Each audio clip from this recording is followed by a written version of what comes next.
वो चीखती रही, चिल्लाती रही, लेकिन बाप नहीं माना। जी हाँ दोस्तों, एक बच्ची सबसे ज्यादा सुरक्षित महसूस करती है अपने पिता के साथ, भाई के साथ, चाचा के साथ और बाबा के साथ, लेकिन यही हैवान बन गई। एक ऐसी घटना जो सब समाज में अक्षम्य अपराध है, ऐसे लोगों को फांसी होनी चाहिए।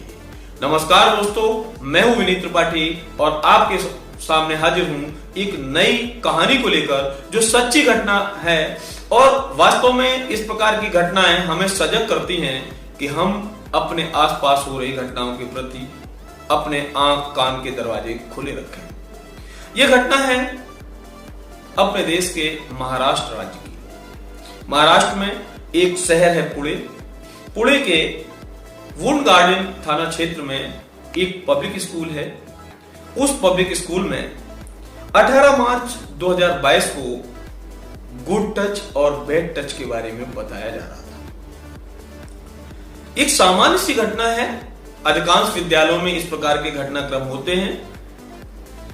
सोशल वेलफेयर के लोग, चाइल्ड वेलफेयर के लोग, पुलिस वाले, बहुत सारी एजेंसियां हैं जिनका ये काम है कि विद्यालय में बच्चियों को ये बताया जाए कि गुड टच क्या है और बैड टच क्या है।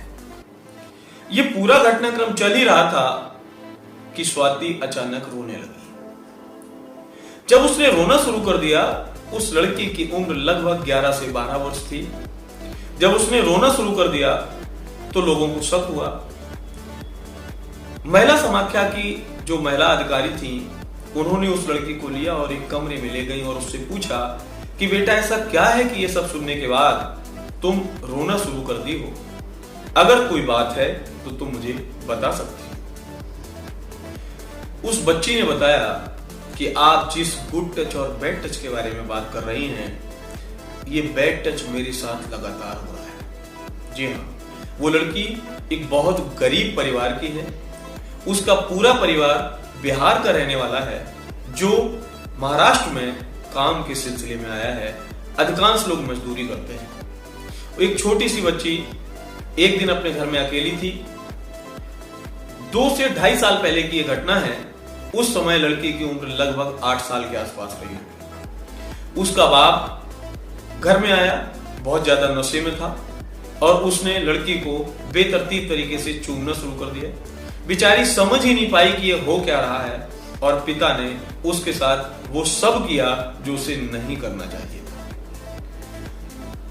परेशान हुई, उसे दिक्कत हुई, लेकिन बाप था, वो कुछ कह नहीं पाई, समझ नहीं पाई। उसने अपनी माँ से भी बात करने की कोशिश की, लेकिन माँ भी बिना पढ़ी थी और शायद बहुत कम समझदार थी, वो भी इन चीजों को नहीं समझ पाई। वक्त गुजरा। अब बाप की जब इच्छा होती तब वो आता और जो चाहता वो करता। बेचारी छोटी सी बच्ची कुछ समझ भी ना पाती कि मेरे साथ हो क्या रहा है। थोड़े और वक्त के साथ उसके भाई ने भी उसके साथ ये गंदी हरकतें करना शुरू कर दिया।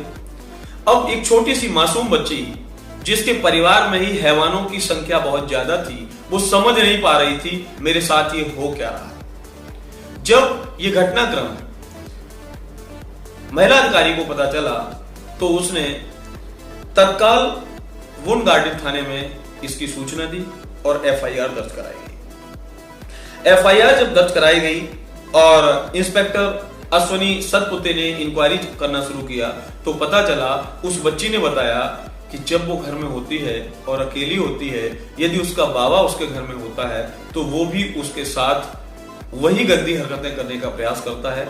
वो अपने अंगों को उससे स्पर्श करवाता है। बताया नहीं जा सकता कि वो क्या क्या करता है। वो भी पूरा प्रयास करता रहा अपनी उस नातिन के साथ बदतमीजी करने का।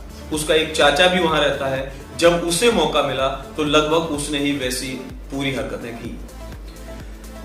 अब बिहार के रहने वाले हैं, कम पढ़े लिखे हैं, कम समझदार हैं, ये चीजें तो ठीक है, समझ आती हैं, लेकिन इस पूरे घटनाक्रम को बताने का मेरा उद्देश्य केवल इतना है कि आपके आसपास जो घटनाएं घटित हो रही हैं उनके प्रति अपने बच्चियों को निसंदेह सजग करिए। उन्हें गुड टच और बैड टच के बारे में बताइए। इंसान कब हैवान बन जाएगा पता नहीं है। जब इस प्रकार के कुकृत्य कोई व्यक्ति करता है तो उसके अंदर की आत्मा मर चुकी होती है और वो न चाहते हुए भी वो सब कर जाता है जो वो हवस और हैवानियत उससे करवाती है। बच्चियां सबके घर में हैं, हम सबको सजग रहने की आवश्यकता है और इस बात का जरूर ख्याल रखना है कि यदि हमारी बच्चियों के व्यवहार में अचानक कोई तीव्र परिवर्तन आया है तो हम ये घर की माताओं से कहना चाहेंगे कि वो जरूर ये जानने की कोशिश करें कि आखिर बच्ची के व्यवहार में ये तीव्र परिवर्तन आया क्यों है। हो सकता है उसके साथ कुछ गलत हुआ हो, छोटी बच्ची हो या बड़ी भी हो सकता है वो न बता पा रही हो। आप उससे दोस्ती करिए, प्यार से पूछिए, लेकिन पूछिए जरूर और उसके व्यवहार में आने वाले परिवर्तनों के बारे में जानकारी अवश्य रखिए। सजग रहें, सतर्क रहें और अपने आसपास होने वाली प्रत्येक घटना को बड़ा ध्यान से और गौर से देखें, तभी हम इस समाज में ज्यादा सुरक्षित रहेंगे और समाज को सुरक्षित बना पाएंगे। जय हो।